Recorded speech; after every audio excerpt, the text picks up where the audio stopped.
반갑습니다. 경상국립대학교 인문학연구소 학술연구 교수 신기현입니다. 이번 시간에는 라트로와 녹색 생태주의의 한계와 가능성이라는 주제하에 네 번째 강의를 시작하도록 하겠습니다. 지난 시간에 이어 녹색 운동의 다양한 양상들에 대해서 살펴볼 건데요.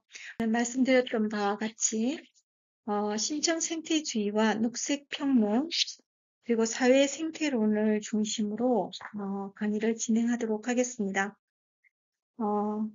우리의 강의는 우리가 지난 시간에도 반복해서 말씀드리지만 기후위기 앞에 현실적인 우리의 태도는 어떠해야 하며 이러한 태도들은 존재론적으로 어떤 타당한 가능성을 가지고 있는가의 문제를 이러한 전체 강의 개요 속에서 진행되고 있습니다. 심층 생태주의를 우리는 근본적 생태주의라고도 합니다. 심층 생태주의에 따르면 인간이 자연에 대해서 갖는 모든 권리를 부정하는 거죠. 인간은 자연에 대해 특별한 권리를 가지고 있다. 그러한 정당성을 근대 이후까지 지속적으로 주장해 왔는데 이러한 근대주의적인 사고에 대해서 반대를 하고 모든 자연계의 동등성을 인정하고자 합니다. 그리고 심층 생태주의는 사회 생태론이나 에코페미니즘을 비판합니다. 에코페미니즘은 생태계에 대한 착취와 억압이 여성에 대한 차별 및 학대와 같은 문제라는 인식을 가지고 있습니다. 생태계에 대한 인간의 파괴 행위가 바로 여성에 대한 가부장적 지배 문화에서 비롯되었다는 인식을 가지고 있는데요. 반다나 시바의 생태 활동, 환경 운동 또한 이런 맥락에서 이루어지고 있고 여성이 가지고 있는 어떤 토착 지식이 남성이 가지고 있는 어떤 자본주의적인 지식에 비해서 훨씬 더 생태적인 가치를 가지고 있다고 주장하고 있습니다. 그것을 우리가 지난 시간에 살펴봤는데요. 심층 생태주의자들의 입장에서 봤을 때 이러한 에코페미니즘의 주장은 자연의 문제와 여성의 문제를 서로 은유적인 방식으로 접근함으로써 자연의 본질적인 문제를 사실 삭제시키고 있는 거죠. 결국 자연의 문제 속에 여성의 문제를 엎어서 에코페미니즘은 인간에 대한 이론이다. 인간의 특권을 여전히 부정하고 있지 않다라고 보고 있는 겁니다. 그런 점에서 자연 중심주의는 우리가 지난번에 얘기했듯이 인간 중심주의와 같은 맥락으로 이해될 수 있다라는 점은 여기서 분명해지는 듯합니다. 사회 생태론은 조금 이따가 우리가 이야기할 거고요. 그런데 알다시피 심층 생태주의가 비판한다라고 한다면 이 사회 생태론 또한 인간 중심적인 관점에 있다라고 심층 생태주의자들은 보고 있는 거겠죠. 생태계의 평화를 위해서는 근대 자본주의의 해체와 인구 감소가 필요하다. 근대 자본주의 해체를 주장하는 것은 에코페미니즘도 마찬가지예요. 하지만 인구 감소의 필요성에 대해서는 이야기하고 있지는 않죠. 여성과 남성의 어떤 불평등한 권력 구조, 이런 것들이 인간과 자연의 권력 구조와 유사하다라고 이야기를 하고 있고, 인간과 자연의 권리를 회복시키는 데 관점을 두고 있습니다. 그렇기 때문에 근본적으로는 인간을 감소시킨다라는 생각에 대해서는 인간을 시켜야 된다라고 주장하지는 않는 거죠. 하지만 심층 생태학은 인구 감소를 주장하고 있습니다. 심층 생태주의자들에 대해서 어떤 사람들은 생태적 파시즘이 될 가능성이 높다라고 경고하기도 합니다. 그리고 이러한 사상이 극단적으로 가게 되면 인간의 자유를 억압할 가능성도 제기되는 거죠. 이는 우리가 앞에서 살펴봤던 본질주의적인 입장, 전체주의적인 입장으로 나아갈 가능성도 없지 않아 있습니다. 또한 심층 생태학은 인간들 사이에 차별을 설명하지 못하고 있는 거죠. 전체주의적인 방식이고 동일성의 논리를 따르게 되기 때문에 이때 동일성이라고 얘기하는 것은 근대의 인식론이 가지고 있는 또는 근대 독일 관념론 철학자인 셜링이 주장하는 그러한 동일성은 아닙니다. 인간과 자연이 동일하다라는 의미.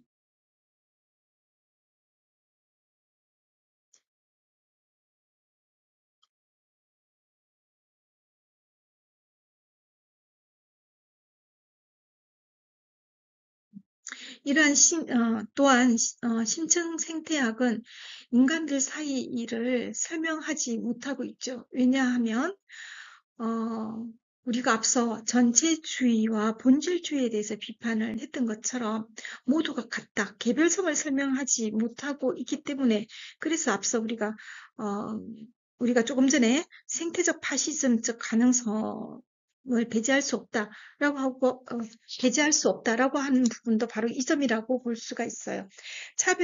인간 사이의 차별을 설명하지 못하기 때문에 인간의 보편성 또는 자연의 보편성을 이야기하게 되는 것이고요.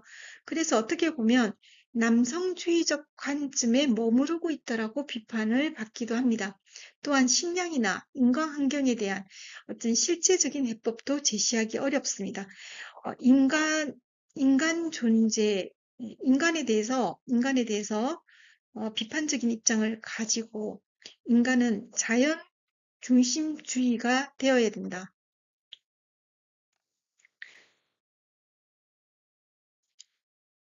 어, 심층 생태학은 에코페미니즘과 일정 부분 겹치기도 하고요.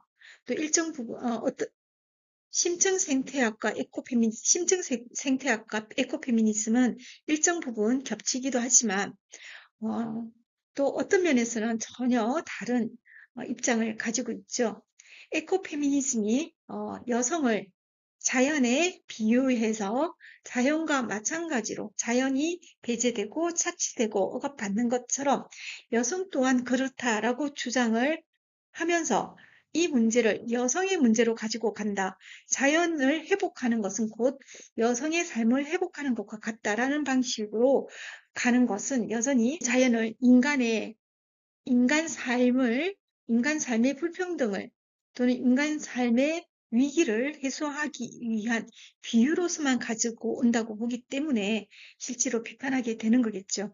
심층 생태학은 근대 자본주의가 자연을 훼손하고 또 인구가 급속도로 늘어나는 것이 자연을 훼손하기 때문에 인구 감소가 필요하다라고 이야기를 하고 있습니다. 그렇게 본다면 심층 생태학은 어, 전혀 인간 중심적이지 않은 거죠. 인간 삶에 대한 고려가 전혀 없다. 다만, 그렇기 때문에 오히려 인간들 사이에 일어나는 어떤 차별에 대해서는 전혀 설명을 하지 못하고 있다는 거죠. 그래서 여성과 남성 간의 어떤 불평등한 구조를 바라보지 못하고 인간을 이야기하기 때문에 오히려 남성 중심적 관점에 머무르고 있다고 비판을 받기도 합니다. 어, 그리고 이러한 관점은 현실적으로 우리에게 닥친 문제들도 해결하기 어렵다라는 비판도 받고 있습니다. 이러한 심층 생태주의적인 입장에서 논의되고 있는 주장들은 녹색 평론을 통해서 잘 드러나고 있는데요.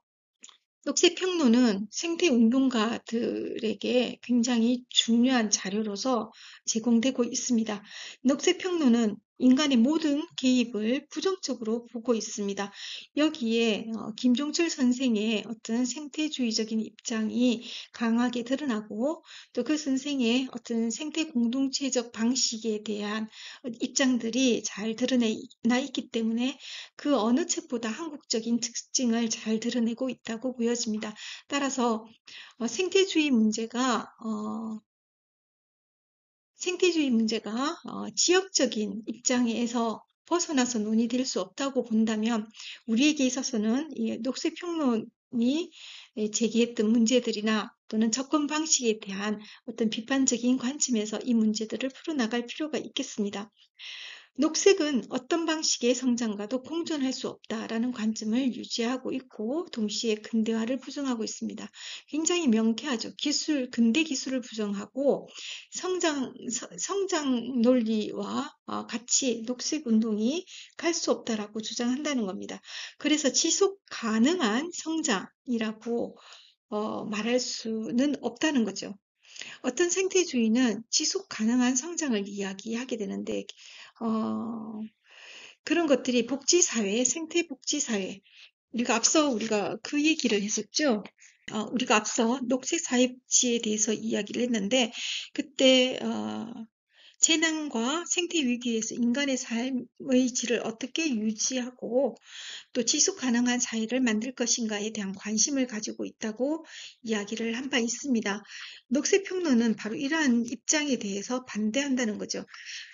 심층 생태주의, 즉 근본적인 생태주의가 강조하는 주체는 풀뿌리 민중입니다. 풀뿌리 민중들이 주체가 되기 때문에 근대 국민 국가의 틀에서 벗어나야 하고, 그리고 경제지상주의에서 벗어나야 하고, 분배의 정의를 고민해야 된다고 이야기를 하는 거죠. 그래서 중심과 주변이라고 하는 이러한 구조, 이런 경계를 무너뜨리고 공동체 기능을 강화할 필요성이 있다라고 주장을 하게 됩니다. 그렇다면 사회 생태론은 어떤 걸까요? 사회 생태론의 대표적인 철학자로 푹친을 들 수가 있습니다. 머레이 푹친은 이론가이자 실천운동가이기도 하죠. 대의민주주의를 청산하고 직접 민주주의로 나아가자고 주장을 하고 있습니다. 현대 국가는 대의민주주의 국가죠. 소수 기득권 세력이 정권을 잡고 있습니다. 그래서 현대 국가는 소수 기득권의 정치 수단으로 이용되고 있다고 모레이 북치는 보고 있는 거예요. 기후변화와 생태계 파괴의 주범이 야만적인 산업화인데 그 야만적인 산업화를 가능하게 하는, 즉 배후에 숨어 있는 원흉이 국가라고 북치는 주장하고 있습니다.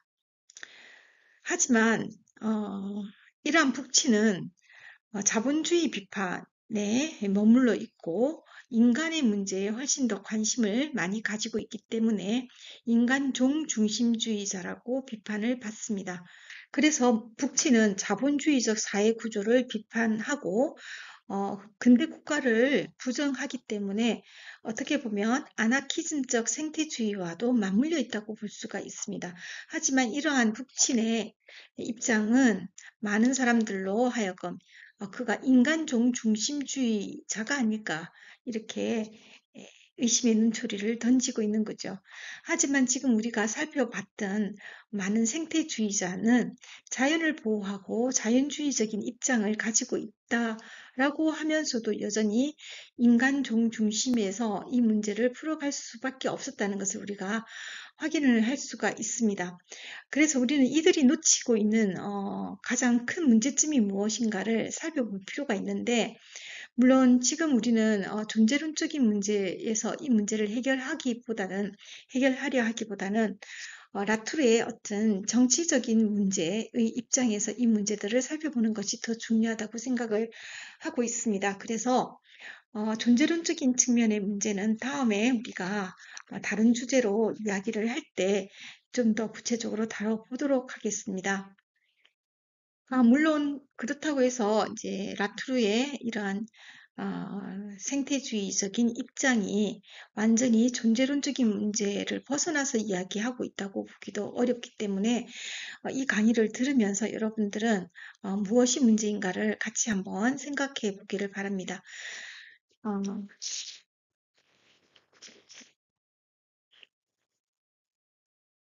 사회 생태론의 입장에서 우리는 좀 검토해 봐야 될 것이 있는데요. 국가란 무엇인가?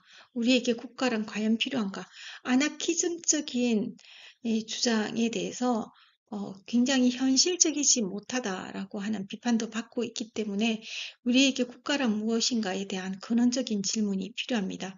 그래서 근대 국가에서 생태 국가로, 근대 문명에서 생태 문명으로의 전환이 필요하고, 이때 우리는 국가라는 시스템을 훼손시키지 않으면서도 근대 국가가 가지고 있는 어, 이분법적인 태도 또는 자본주의적인 태도, 이런 것들을 벗어나서 생태주의적인 입장에서 생태주의적인 세계관에서 국가를 생각해 볼 수 있는 계기를 마련하는 것이 중요하겠습니다.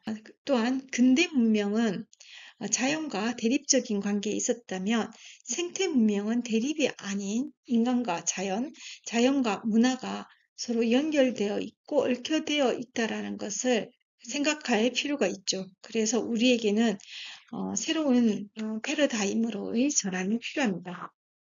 자, 이렇게 우리는 사회 생태론과 심층 근본적 생태론을 알아봤는데요. 중요한 것은 바로 이 점이죠. 인간 중심적 관점에서 탈피할 수 있는 패러다임의 전환입니다. 이 패러다임의 전환을 우리는 생태적 패러다임이라고 얘기하는데, 이때의 생태가 기존의 근대적 자연 또는 근대 이전의 자연이라는 개념과는 달라야 된다는 것, 이때의 자연은 순수한 자연이 아니라는 것, 자연과 인간, 자연과 문화가 서로 얽혀 그 경계가 분명하지 않다라는 점에서 이분법적인 구조가 해체된다는 거죠. 녹색은 자연을 의미하지 않습니다. 녹색은 생태적 가치를 의미합니다. 이때 생태적 가치란 자연과 인간의 상호 의존적이라는 것이죠. 우리가 서로가 서로에게 취약하다라고 생각할 때 우리는 서로에게 의존할 수가 있고, 이때 의존은 한쪽이 한쪽을 지배하거나 보호하거나 통제한다는 의미에서가 아니라 서로의 부족한 또는 결핍되어 있는 또는 취약한 부분들을 채워나갈 수 있다는 점에서 상호 의존성이고, 이러한 한에서 녹색 전환은 성공할 가능성을 생각해 볼 수 있을 것 같습니다. 네 번째 강의는 여기에서 마치고 우리가 이어서 다섯 번째 강의, 사회계약에서 자연계약으로 를 진행하도록 하겠습니다. 고생하셨습니다.